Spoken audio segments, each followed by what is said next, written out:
Assalamualaikum warahmatullahi wabarakatuh dan salam sejahtera kepada semua penonton channel Cikgu Yanti. Okey, baiklah, hari ini kita masuk kepada subjek asas pengurusan, iaitu bab 2 perancangan.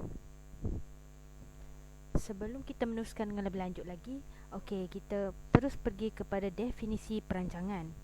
Perancangan ialah sebagai satu proses pengurusan yang melibatkan pemilihan misi, penetapan objektif dan perangkaan pelan tindakan untuk mencapainya.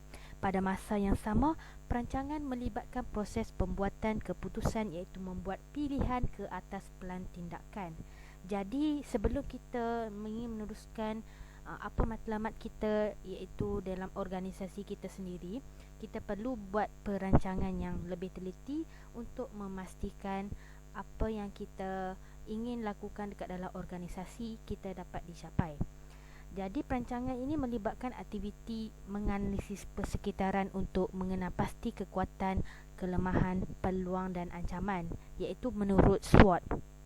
Okey, SWOT tu strength, weakness, opportunity ataupun threat, ancaman. Jadi kita tengok, kita kena kenal pasti 4 ciri-ciri ini untuk kita analisis persekitaran kita untuk buat perancangan dengan lebih baik lagi. Okey, jadi apakah kepentingan perancangan? Pertama sekali kita tengok pentingnya perancangan ini dalam menentukan hala tuju perniagaan. Jadi kita mesti ada hala tuju ataupun kita punya benchmark dekat dalam perniagaan masing-masing. Jadi kita ingin membuat analisis persekitaran dalaman dan analisis persekitaran luaran organisasi, iaitu melalui analisis SWOT. Jadi apabila kita buat analisis persekitaran dalaman dan luaran, jadi kita boleh menentukan hala tuju organisasi kita dengan lebih baik lagi. Sebab kadang-kadang kita tak boleh lihat kepada dalaman sahaja, tapi kita kena lihat dekat luaran apakah ancaman ataupun kelemahan kita berbanding pesaing dan sebagainya. Dan kita lihat juga kepada kekuatan organisasi kita untuk meneruskan organisasi kita dalam membangunkan organisasi dengan lebih baik lagi. Jadi kita perlu lihat keempat-empat ciri-ciri tersebut.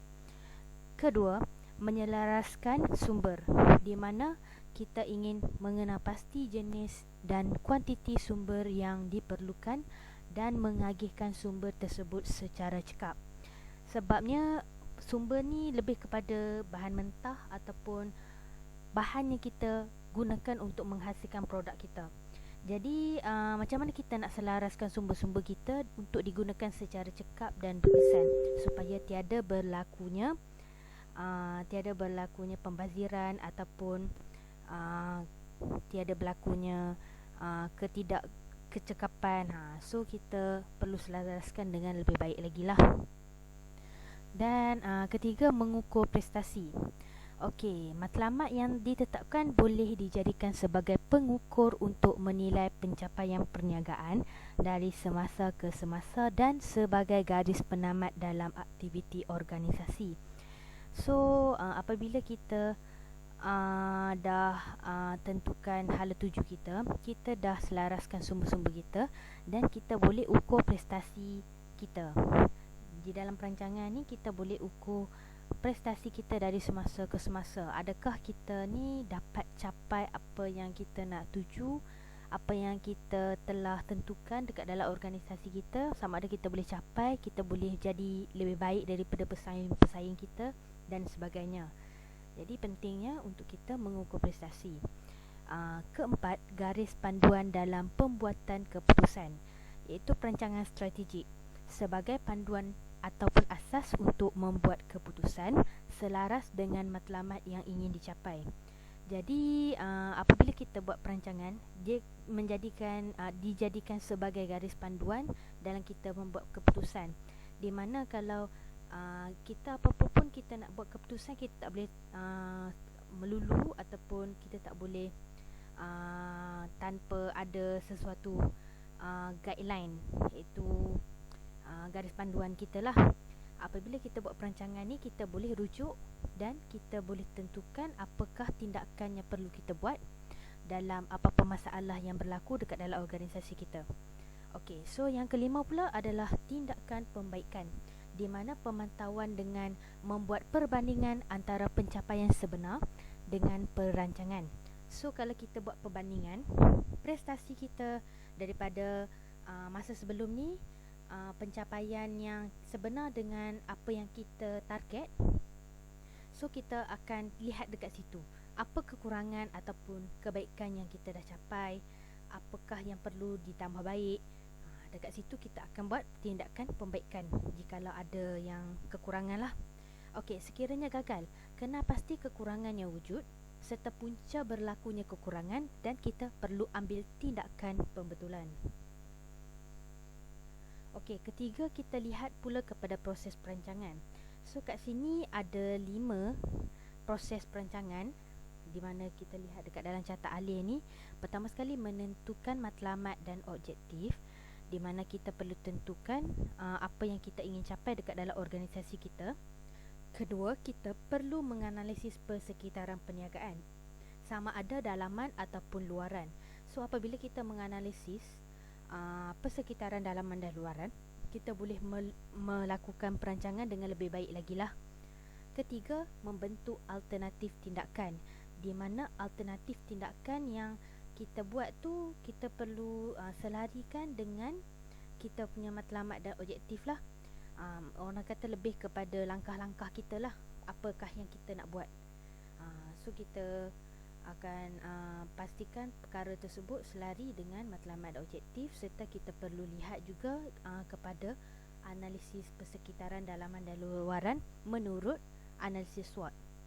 Okey, yang keempat pula menilai alternatif tersebut sama ada sesuai ataupun tidak. Sebab kadang-kadang alternatif yang kita buat mungkin dari semasa ke semasa kita perlu tambah baik sesuaikan dengan persekitaran yang ada dekat dalam organisasi ataupun luaran organisasi itu. Kita tak boleh stick kepada alternatif yang sama sepanjang tahun, sepanjang masa. Mungkin kita boleh berubah-ubahkan perkara tersebut. Okey, dan yang kelima, memilih alternatif tindakan. Okey, kita perlu pilih alternatif yang terbaik dalam kita lakukan perancangan kita. Okey, yang keempat, kita lihat kepada jenis-jenis perancangan, di mana di sini ada 4 jenis perancangan.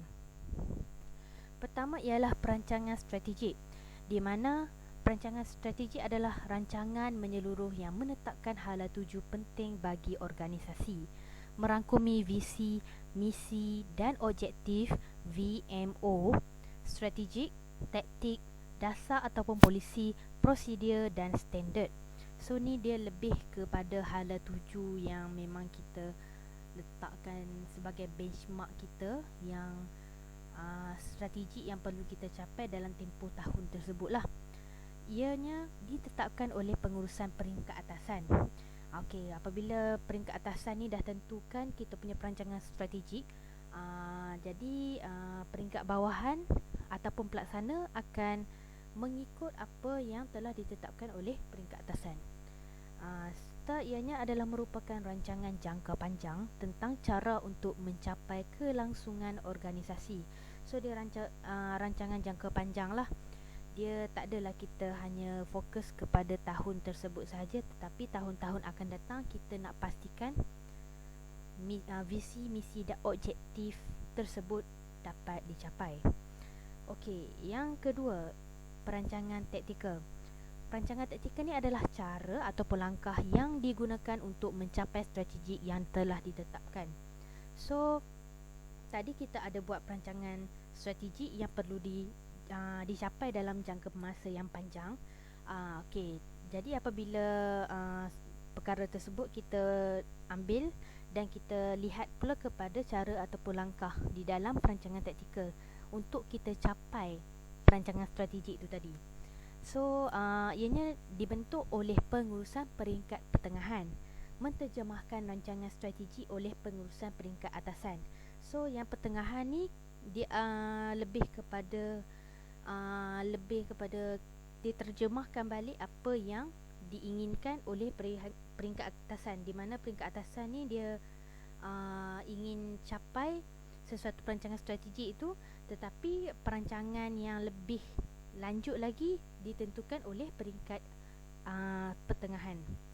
Jadi perlu mendukung oleh rancangan strategi, iaitu mesti selarilah dengan perancangan strategi itu tadi, dan merupakan rancangan jangka sederhana, di mana mungkin perancangan tu ada berubah-ubah lah, tapi perubahan tersebut tidak lari daripada perancangan strategi itu tadi. Okey, yang keempat, perancangan operasi. Perancangan operasi ni adalah penyataan khusus yang perlu dicapai oleh pekerja bawahan dalam jangka masa pendek. Ianya dibentuk oleh pengurusan peringkat bawahan, rancangan strategi, taktikal yang dibangunkan oleh pengurusan peringkat atasan ataupun pertengahan.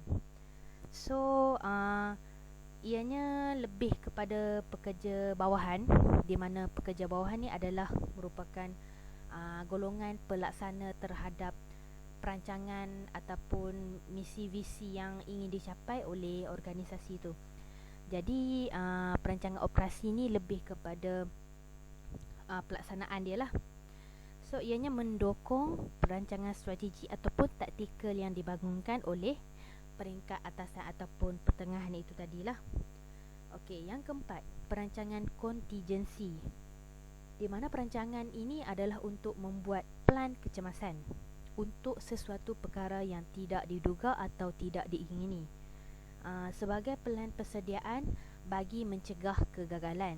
Jadi orang kata ni macam backup plan lah.